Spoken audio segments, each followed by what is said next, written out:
Hello, this is Liberty Bell Reacts, and I am in the Halloween mode. Oh, come on, Logan, don't ruin this one.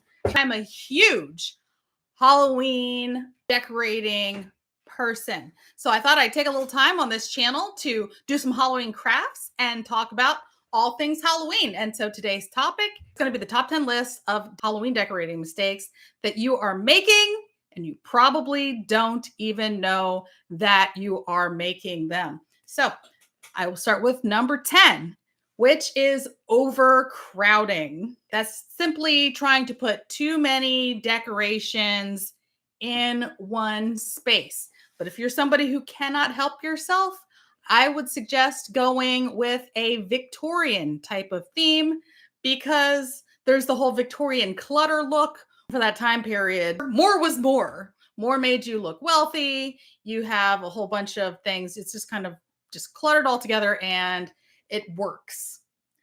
Otherwise, less is more, depending on the decorating style that you are going to go ahead with. And I would go with like the rule of odd numbers. So you decorate with 3s or 5s or 7s. So you can see this tea cart behind me. There are 3 objects on there because odd numbers seem to work better. So that's the phonograph or gramophone with the owl light that I forgot to plug in and my Athena statue back there. Number 9 is going to be poor lighting. You need to make sure that you are using the proper lighting to create the proper atmosphere. For me, when this comes to the decorating that I do, I like to use a lot of cadmium, selenium, and uranium glass. And if you don't have that stuff under the proper black light, it's just not going to look good. These pieces have an amazing glow to them. Even though this is the right light, it's just not showing up well on camera. So I will have to do another video to make that up. That brings us to number 8, which is using low quality props. Just because something is cheap doesn't mean it has to look cheap. Something can be very expensive and look cheap. At the same time, something can be very affordable and look expensive. My goodness. My goodness, my goodness, my goodness. Now, I love cheap decorations more than the next person. I do. I surely do. And another way to get around things looking cheap is to go to your Goodwill, your Salvation Army, go to your thrift store and get items from there, because you can still get the $1 or $2 or 50-cent items, but then they are of a higher quality than something that you're going to get brand new from a dollar store. And so you'll have a much better looking result if you go that way. Number 7, and that should be poor timing. I am guilty of this. Poor timing means that you either put your decorations out too early or you take them down too late. I am 1,000% guilty for this sin. I have a lot of skeleton decor and skull decor that just stays up year round. It's just part of my style. And if that's part of your style, that's okay, especially when it's on the inside of the house. Like my 2 skeleton friends who stay on the couch downstairs all the time. But hey, if that's you, do you. I think it's a little bit different though if you have your skeleton stuff outside. But one way though to leave your skeleton and your creepy stuff out for a longer period of time, I would suggest, particularly outdoors, is that you go with the Nightmare Before Christmas theme.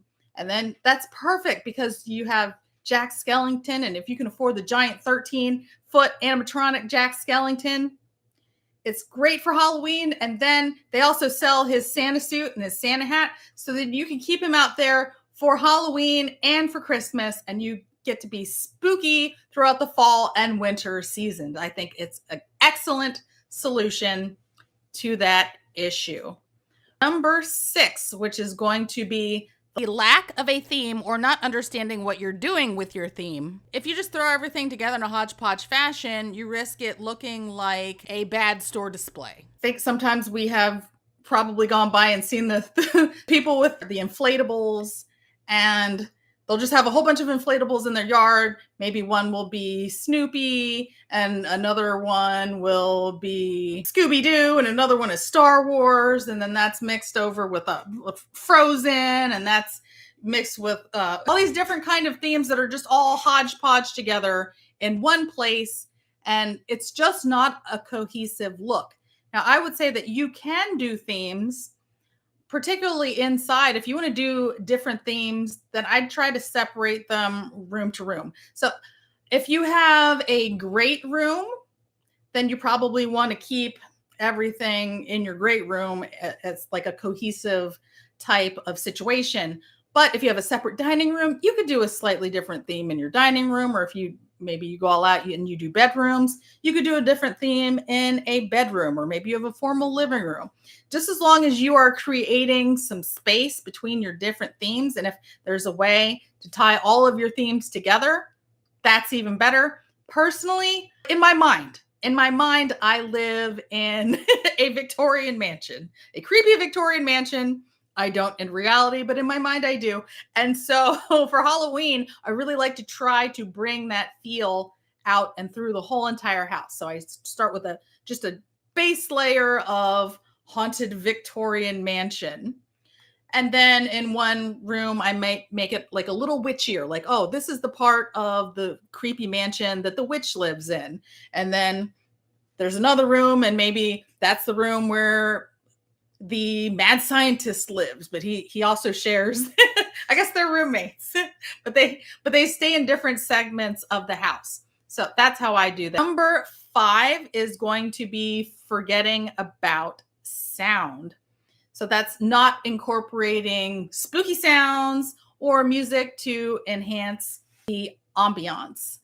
And especially in today's day and age, it's hard to say that you can't do it because we have music. Oh my goodness, even just here on YouTube, there are so many different playlists of music that you can go through for spooky sounds. It's never been easier. Spooky sounds and spooky music are available like just with a click of a button. So please do not forget about your spooky music. Number 4, which is overlooking the small details. So that's missing opportunities to add subtle and creepy touches throughout the house. I'm guilty of this myself. I really need to make sure that I use the cobwebs. It's so cheap. It's the stuff from the dollar store. And that really cheap cobweb material, it really does make all the difference in making your house feel spooky. But it's just like that last thing. And I've done all the big things, and you just have to do the little things. I don't know why it's easier for me to do the big things and forget about the little things. But even if all you do is the creepy cobweb stuff, that makes a world of difference. And then if you can go with the creepy cobweb stuff and then add a couple little spiders here and there, wow, that is huge. And so be sure to do that. And also throw out some creepy cloth. You can get the creepy cloth at the dollar store. Just drop it anywhere. Throw a piece on your sofa. Throw a piece over a throw pillow. Throw some over top of your curtains. Those little details really, really do make a huge difference. Number 3, which is neglecting the entryway. Oh, this is another one, though, that I am very, very, very guilty of myself. So that means that you're decorating your yard and you forget to decorate your front door. Okay, so because I live in the country, it kind of hurts me. Like I love Halloween wreaths. I absolutely love them. I adore them. And I love to make them, and I have a lot of them. But putting one outside, when you live in the country, the issue is, like, I love fake spiders, but I'm going to have real spiders all over my decor that I put on my front door. It's an issue. I can spray for bugs and they all come back. I can knock down webs. They all come back. But it's just in my head because I hate spiders and bugs and I don't want them to touch me. I know that if I put something like that on my door and once I go to take it down, it's going to be gross. It's going to be very gross and very difficult for me to handle. Number 2 which is ignoring weather conditions. So that's not considering how wind, snow, rain, sleet, hail might affect your outdoor decorations. I think I'm pretty solid on this one. I actually don't do a lot of outdoor decorating personally. I focus mainly on the indoor stuff. I might do a little bit of outdoor decorating, but the thing that I'm interested in, but don't have the money for, but one day hopefully I will, I love the projector setups because then you have to do almost nothing. And I know for those, you have to make sure that if you have the projector, that you have it covered and you have it protected from the elements. So those are very, very expensive. Well, I guess very expensive. That's all relative, but it's expensive to me to get a projector and then to buy the stage show that goes with the theme. I think it's probably around a $500 or $600 investment that I wish I had, but I do not have. But one day. All right. And that brings us to the number one biggest mistake that you are making with your Halloween decorating that you might not realize, and that is ignoring safety. Oh my goodness. That includes using flammable materials around flames and blocking pathways with decorations. This takes me back again to the really cheap dollar store DIYs that I have seen, and they scare me because I see people, they take the really thin, cheap plastic skulls that you can get at the Dollar Tree, and then they put a little hole in them and they stick a taper candle in them and they light the taper candle. And when I watch that, I'm like, don't walk away from that because it's going to catch on fire. And I know this because it's something that I've done myself. Fortunately, I did it outside, but I had a thin plastic, I guess it's called a bobèche, which is a little cup. It's a little plastic cup, and it had the little crystals that dangle from it. And you put them on top of a candelabra to make the candelabra look fancier. And I put the taper candles in there. And even though the candelabra itself was metal, that little plastic cup on there, whoopsie, kind of caught fire, kind of burned a giant hole through the middle of my wooden table.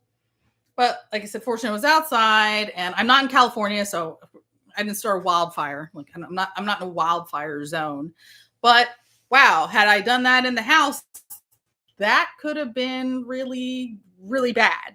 If you enjoyed this content, let me know in the comments section below. And also let me know if you're interested in seeing me do more Halloween-based content, because I'm really excited. I have a lot of crafts that I want to share with you guys. But if you guys are like, hey, you just do music reactions, we don't want to see that, let me know about that too. If you say, hey, just stay in your lane, I'll respect it. Or not. Okay. All right. That's it. All right. That's it. Thank you for tuning in, and I will be seeing you soon.